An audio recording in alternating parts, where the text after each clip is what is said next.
ఎదిరించేవాడు లేకపోతే బెదిరించేవాడిదే రాజ్యమవుతుంది. ఇక్కడ ఎదిరించేవాడు ఎవరు, బెదిరించేవాడు ఎవరు అన్న విషయాన్ని పక్కన పెడితే ఒక ప్రజాస్వామ్యం సజావుగా నడవడానికి ప్రభుత్వం ఎంత ముఖ్యమో ప్రతిపక్షం కూడా అంతే ముఖ్యం.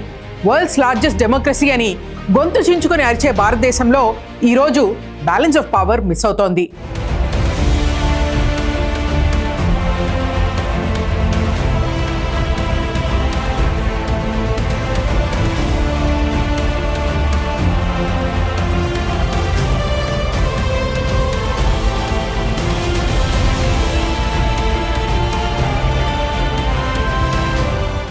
గత దశాబ్దంగా ఆల్మోస్ట్ నాన్ ఎగ్జిస్టెంట్ అనే స్థాయికి ప్రతిపక్షం దిగజారిపోయింది.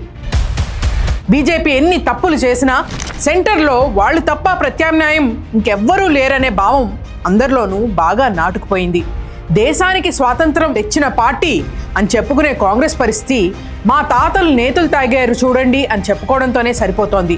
అది ఏదో ఒక రోజో ఒక నెలో కాదు, ఒక దశాబ్ద కాలంగా ఇదే పరిస్థితి. డిమానిటైజేషన్తో దేశం నడ్డి విరిచిన, జిఎస్టీ పేరుతో సామాన్యుడి జీవితం ఛిద్రం చేసిన, ధరల భారంతో జనం తల్లడిల్లుతున్న, మత రాజకీయాల మాటున బీజేపీ తన లోపాలను కప్పిపుచ్చుకుంటోంది. తినడానికి తిండి ఉందా లేదా అనే సంగతి ఎవరూ పట్టించుకోవడం లేదు. నువ్వు తినే తిండి ఏంటి దగ్గరే ఈ దేశ రాజకీయాలు ఆగిపోయాయి, నానాటికి దిగజారిపోతున్నాయి. మాటొస్తే ఈవీఎంలను బూచిగా చూపించడమే తప్ప ప్రజా సమస్యలపై ఏమాత్రం కాంగ్రెస్ పార్టీ పోరాటం చేయటం లేదు. రాహుల్ గాంధీ ప్రధాని అని చెప్పుకునే కాంగ్రెస్కు ఎందుకు రాహుల్ గాంధీని పీఎం చేయాలో చెప్పేందుకు ఒక్క స్ట్రాంగ్ ఆర్గ్యుమెంట్ కూడా లేదు. పోనీ రాహుల్ గాంధీ ఫోటో చూపించి ఎన్నికలు గెలవగలరా అంటే అది లేదు. ప్రాంతీయ పార్టీలతో పొత్తు పెట్టుకొని ఏర్పాటు చేసుకున్న ఇండి అలయన్స్ ఇన్నాళ్లు పురిటి నొప్పులతోనే సతమతమైంది. ఇక ఢిల్లీ ఎన్నికలతో పూర్తిగా చనిపోయే స్టేజ్కి వెళ్ళింది. ఇంకా చెప్పాలంటే కాంగ్రెస్ ప్రాంతీయ పార్టీలను చంపి తాను బతకాలని చూస్తోంది. మరోపక్క నరేంద్ర మోదీకి వచ్చే ఏడాదికి 75 ఏళ్లు నిండుతాయి. అప్పటికి దేశం మొత్తం కాషాయం రంగులో మార్చాలని బీజేపీ పట్టుదలతో పనిచేస్తోంది. అయితే కర్ణాటక మినహా బీజేపీ స్టైల్ పాలిటిక్స్కి దక్షిణాదిలో పెద్దగా ప్రాచుర్యం లేదు. ఆంధ్రప్రదేశ్లో కూడా కూటమి సర్కార్ వచ్చినా అది పేరుకే కానీ భావస్వరూపం ఇంకా టీడీపీ జనసేనగానే ఉంది. బీజేపీ నుంచి స్ట్రాంగ్ లీడర్ కానీ బీజేపీ ఐడియాలజీకి పెద్దగా పాపులారిటీ కానీ లేదు. తెలంగాణలో 8 మంది ఎంపీలు ఉన్నా కాంగ్రెస్ ప్రభుత్వం మీద తీవ్ర వ్యతిరేకత ఉన్నా ఈనాటి పరిస్థితులు చూసుకుంటే మళ్ళీ బీఆర్ఎస్ అధికారంలోకి వచ్చేలా ఉంది. కానీ బీజేపీ పాకిస్తాన్ పాలిటిక్స్కి ఇప్పటికైతే ఇక్కడ ప్రాచుర్యం లేదు.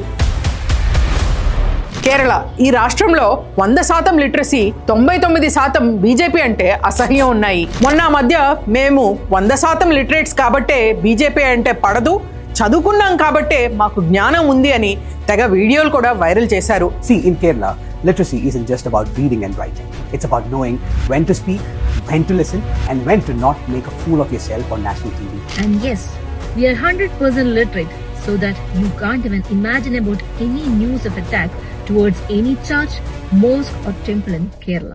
ఇక దక్షిణాదిలో మిగిలింది తమిళనాడు. ఇక్కడ రాజకీయాలు ఎప్పటి నుంచో డిఎంకే ఏఐడిఎంకే మధ్య నడుస్తున్నాయి. ఒక దఫా డిఎంకేకి పట్టం కడితే వెనువెంటనే ఏఐడిఎంకేని అందలం ఎక్కిస్తారు. పెరియార్ వారసులున్న తమిళనాట రైట్ వింగ్ పాలిటిక్స్ కి అంతగా ఆస్కారం ఎప్పుడూ లేకుండా పోయింది. అయితే అమ్మ జయలలిత మరణంతో మొత్తం తమిళనాడు రాజకీయ పరిస్థితి మారిపోయింది. వారసులు లేకపోవడం, సెకండ్ లెవెల్ లీడర్స్ లేకపోవడం, మన్నార్గుడి మాఫియాగా పేరు తెచ్చుకున్న శశికళని జయలలిత స్థానానికి యాక్సెప్ట్ చేయలేకపోవడం, ఆ తర్వాత శశికళ అరెస్ట్, జైల్ వంటి పరిస్థితులతో ఏఐడిఎంకే ఇండైరెక్ట్ గా మోదీ షా గుప్పిట్లోకి వెళ్ళిపోయింది. కానీ అమ్మ జయలలిత తర్వాత ఏఐడిఎంకేకి ఫ్యూచర్ లేదు అని జనం కూడా నమ్ముతున్నారు. దీంతో డిఎంకేకి అధికారం ఇచ్చారు. జయలలితకి వారసత్వ లోపం శాపమైతే కరుణానిధికి పలువురు వారసుల కష్టం ఉంటుంది అని అందరూ అనుకున్నారు. అయితే అందరినీ ఒప్పించుకొని స్టాలిన్ ముందుకొచ్చారు. బట్ స్టాలిన్కి కోవిడ్ తర్వాత ఆరోగ్యపరమైన సమస్యలు రావడంతో వారసుడిని సిద్ధం చేయాలని నిర్ణయించుకున్నారని అంటారు.